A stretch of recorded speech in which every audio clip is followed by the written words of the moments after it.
Founder and director of Anja Vera Foundation, a foundation that is big on empowering young girls and women. And as per now, our focal group has been teen moms, reason being that they're readily available team that we could work with now that we still don't have funding. I was also once a young mother where I experienced isolation, stigmatization, and it got me thinking, how about the rest? So I thought it was wise to just make them feel like they are accepted in the society, and also make them understand they can still achieve a lot. I always use my life example and where I am right now to inspire them most of the time to see that there is more beyond them just having kids and being at home. I learned about She Leads through Polycom, because it is through Polycom that I got to be in the space of She Leads, and the impact it has given me is confidence and knowing that I can also take charge. So to me, I feel like the impact that the She Leads has for me is that I've been able to now step out of my comfort zone of just being a mentor, but also running an initiative called Women for Teens, which seeks to have conversations with the teenagers on matters sexual reproductive health, and also support the teenage mothers and young mothers on matters economic empowerment, and looking at those people who still want to go back to school, and we try to look for partnerships so that they can go back to school. I was born and raised in Kibera, and growing up I of course experienced the challenges of just being a young woman or a girl in the informal settlement. So in terms of my background and how I was coming into this space, I had a preconceived assumption that girls in the informal settlements have a path that is already churned out for them, that you will either not finish school, or if you manage to finish school, you will just end up getting pregnant or getting married early, and then that will be your life. But then with my interactions with now Polycom girls, I was able to understand different things just at the local community level. How, women and girls have survived, how they have lived their lives within the community, and how they have excelled. So, of course, that gave me the fire to want to be part of creating this change. My name is Nancy Barasa, Program Associate, Zamara Foundation. Zamara Foundation is a feminist organization that works on the areas of intersectional feminist leadership, sexual reproductive health and rights, ending child marriage, and advocacy, together with the intersections of SRHR beyond just the thematic areas. I learned about She Leads because at that time I was already volunteering in Polycom, and we were the lucky people to have the project start in our hands. I'll say the She Leads program has birthed something that I had inside, but I didn't have an idea. Because you see, She Leads is all about leadership. There was a leadership in me, but because of the life cycles, the way life can really suppress you, to not even understand the power you have within, I believe that is what She Leads has done for me. And the impact has actually been Anja Vera Foundation, because after the leadership, the lobby and advocacy, I was like, there is a voice that Marlene has that can be used somewhere, and that is how our organization came to be, because of She Leads. I was a hawker. I used to sell cakes within Kibra, just in Olympic. And I also used to do a lot of catering, outside catering services, just to earn a living. And I would also partially be a teacher. I used to teach traditional dance as well. But there was a time I was just working and again selling my cakes, and then I met an old friend who was called Marlene. She was so happy to see me, like, hi Fanny, how are you doing? How is everything? And I told her I'm selling cakes. She was like, come to organizations. And I was introduced to the organization, and they bought my cakes. I remember Madam Jen laughing at me. So from there onwards, I got invited for one of the events that they were having. They asked a question, who wants to address the president? And then I decided to speak. That's how I went for the first girls' assembly, where I didn't know what CSO meant. I didn't have much knowledge. All I knew is that I loved mentorship and I loved girls' spaces. have been born and raised in Kibera. So personally, I was a silent child. I would get mentors who would come to our school in Kibera, whereby they would mentor me and fellow girls. Of course, that was still, I couldn't catch up with the mentorship. I was still a silent girl until again we had a number of projects coming in Polycom after I became a mentor. I became a mentor in the year 2018. So after becoming a mentor, I was able to be exposed to different advocacy spaces. I've been able to stand in front of fellows and even the dignitaries and speak and influence policies, talk to even the adolescents about more of mentorship. One thing that I have always loved about She Leads is that they will push you to go into those spaces where you feel like you don't belong, where or other people have made you feel like you don't belong. She Leads is this program that ensures that you're always there. Even if you do not say anything, it is enough for you to grow through the process. And what I'm proud of, I'm able to now just show up in any space without fear. I know I belong everywhere these days, yeah. So I just show up in my authenticity.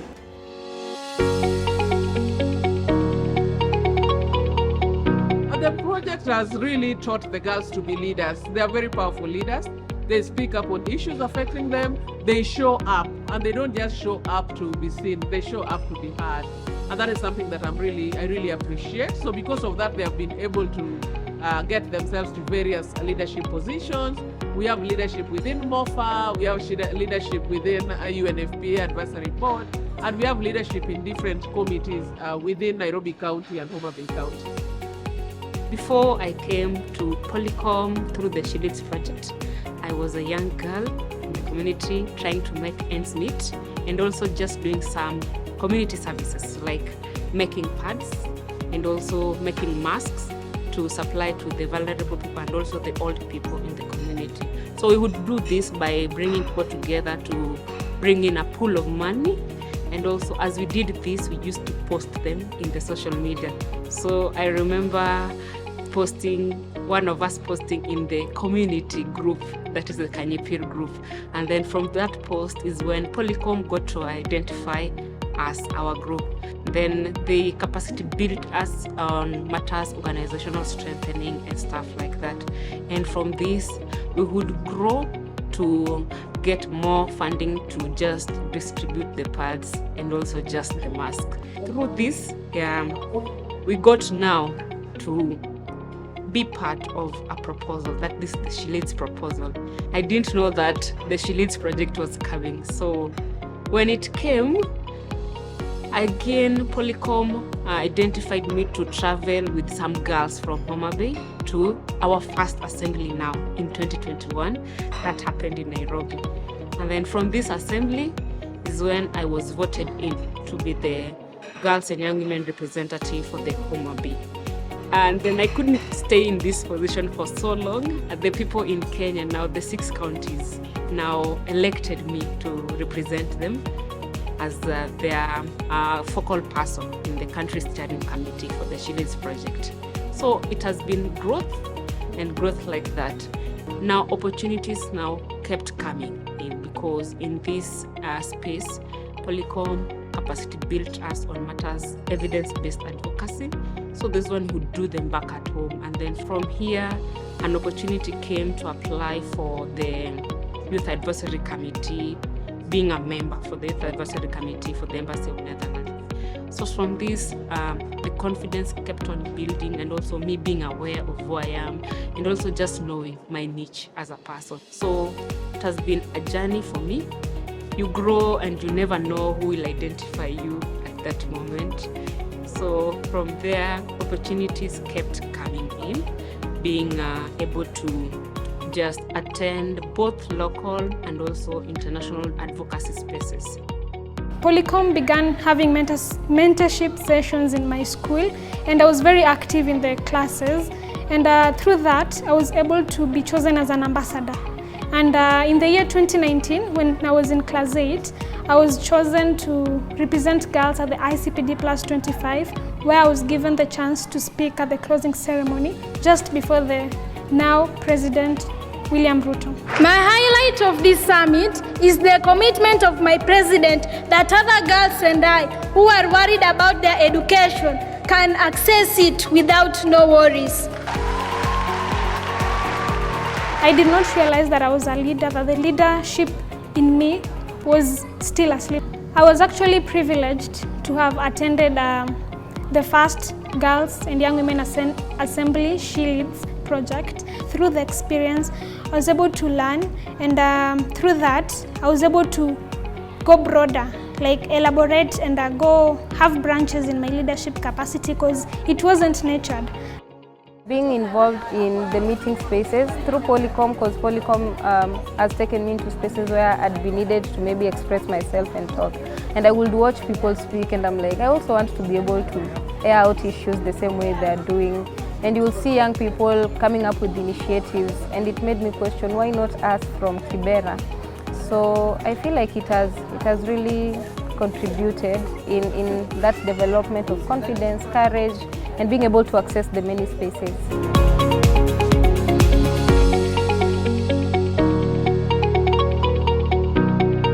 There's so many wow moments, I would say, but the one that I felt was a turning point for me was and also just steered me up to pursue more, is when I went for the We Protect Global Summit that took place in Abu Dhabi, and us presenting our research as girls and young women from the different countries, the implementing countries for She Leads.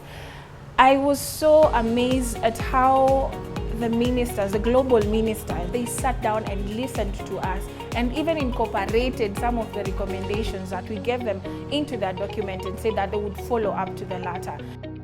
The most thing that I'm proud about concerning She Leads is that it has given me a chance to lead, because in my leadership journey, starting from primary to high school, I was never elected, I was appointed. But this time, in this year's Girls Assembly, I was actually elected. The people believed in me.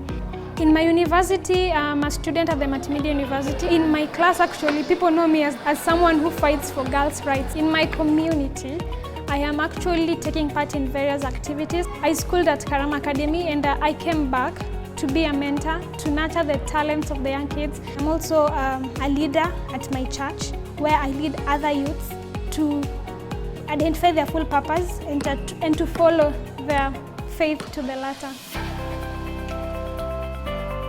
What I can say about working with the She Leads team is that it was a very powerful consortium, and we were all very independent, but we had joint activities. So the joint activities, they worked very, very well, because it was like someone bringing their strength into the space.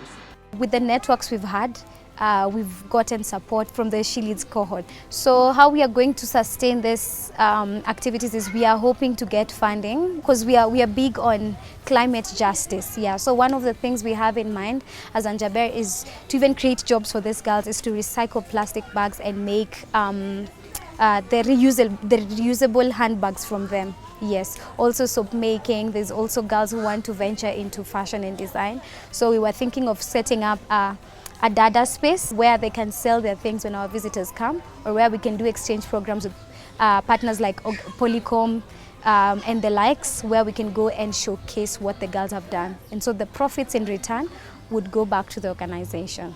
As the vision bearer, I desire to see these girls we're working with having jobs, and for the many who want to go back to school to have gone back to school. I believe that will be my joy. I am the president of Girls and Young Women's Movement in Kenya, which came about as a product of She Leads movement. And then I am also the first chartered soroptimist, youngest chartered soroptimist girl and young woman. And I also have my own club that I also created with the other girls. It's called Tawi E-Club, Soroptimist International. And I am also the founder of Educating Girls and Boys on Identity. After Form 4, I went to the village. I said, you know what, let me go to schools. Let me see if teachers or students get to be mentored. Do they have organizations around? And to my surprise, there are very few organizations. It piqued my heart, and I was like, now I want to know some of the challenges that they go through. And I decided to have focus group discussions with the girls and just to hear what they have to say. And upon asking them questions, they were like, we would love to have mentorship. And then the boys also, you know, got interested. People are like, Atuna boxer, you know, someone just shouted. It came out from a point of, it looks funny, for them they laughed, but again, that is a cry for a need. So, and that's when I decided, you know what, in as much as we bring all these products for the girls, for the boys also equally need their undergarments as well. And that's how we incorporated both boys and girls. So I would say the main agenda for us as Igabi is to help the students identify themselves and identify their potential right when they are young, because we are in building identity. And then they said they needed things like talent shows, you know, for them to be able to showcase other talents that they have apart from learning the whole day.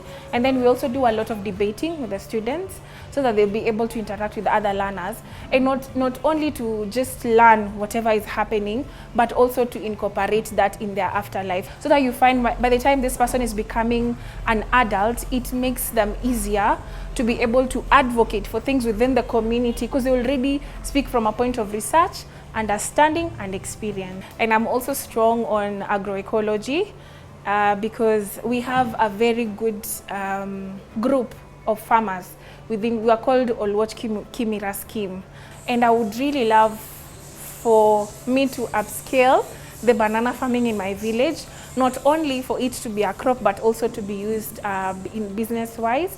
Currently, I am trying to get sponsors to help me support the farmers in recycling the banana vines. One of the main successes that I've experienced in the project is the sustained voices in the space. The girls have sustained their voice from the start. Whether they are being heard or not heard, they have continuously spoken out, they have continuously pushed for their voice, from the community all the way to the international level. You can see the girls have blossomed. Girls can be able to stand before other people and express themselves. Their creativity has come out. You can see girls have started organizations. The groupings that we started have turned into youth groups, have turned into CBOs. We have seen the same girls competing even with us as officers in the funding basket, and they're getting funding.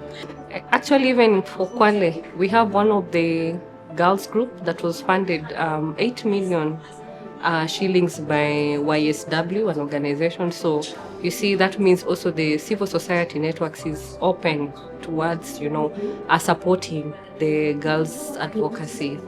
There's also the small grants that they've been able to receive within also the government aspect, where they've been able to apply for youth fund, the women fund, you know, just the government trying to ensure that they are able to also support them. I have gotten a lot of connections as well through She Leads, and massive support of me networking with other organizations, me bringing the voices of girls and young women in policy spaces, even the connections of meeting other girls and young women from different countries, just allowing ourselves to become sisters and accountable for each other. For me, that is a plus, and for me, that is a win that I would say She Leads has been able to give. And again, capacity building.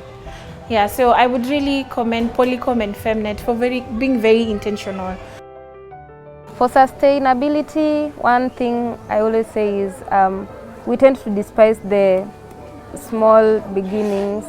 Now, we have different people who are having different initiatives, most of the young people, and I feel like that is where people can start. So sustainability will only happen through partnership and collaborations with other organizations, other initiatives, and just letting the local leaders understand that this is something going on. In the next 5 years, I see myself as someone who has gone ahead in a leadership journey, not forgetting the younger generations, holding their hands, passing my knowledge back to them, and also holding on to what I've always wanted. I've always wanted a world where no one is discriminated, where we are all equal, and that we are given equal opportunities. What I'd say to the young girls and those who aspire to become leaders, I'd say it first begins with identifying yourself. You just have to know you and know your environment and what it needs at what time. I think 5 years from me right now looks like a place of growth, you know, being very patient with myself and being mentored. Young women, I beg you, if you want to start a business, please start. Even if it's for 10 shillings, just start. That's the most difficult part of everything. But the moment you just start, you never know. Like, doors will just open. Give yourself grace to make mistakes. Follow your heart and find what gives you fulfillment. And number 2, please be mentored. I'm a product of mentorship. Please, please, please, please, please look for a mentor. And also, when you're being held, just hold someone's hand. I see a society where peace reigns, where love reigns, where there's no stigmatization. And in as much as we still have the teenage mothers, we still embrace them in the society and just assure them that they still have a long way to go and they have the potential. So the impact that I'm seeing as a programs person based in Homa Bay County is in the SDGG 4, that is on education. So for us, we're so big on the complementing the 100% transition of the government in Homa Bay County, because in Homa Bay County we are facing matters teen pregnancies. So Polycom, we focus so much in the schools in Homa Bay. The girls that we started with in 2021 through the She Leads project are now in tertiary levels, and we have not recorded teen pregnancy in those years, and we are really hopeful that this one continues. I want to continue to just hone my skills and my depth in issues that I'm passionate about. That is sexual reproductive health and rights and its intersection. Of course, beyond that, I'm also looking at becoming a bold feminist leader. I've started to lead feminist institutes through just guiding feminist praxis, feminist ethics, especially for young women. I've learned something with teamwork. Really, you can't do it alone. You need fellow girls and young women to be by your side, to help you elevate, and of course you need mentors. Yeah, so that is one of the biggest lessons I've learned. No matter how much you might trust yourself so much, but also remember you can't do it alone. Do it with others. I'll say one statement that has really been making rounds on social media, that you make the idea happen, it will make sense later. And I'm happy to say that 3 years down the line, I'm so glad I started it. The future is with the youth. The future is with the girls. Let's all work together. We have people with experience who are older. We have the young people with fresh ideas. If we synergize, we are able to move forward.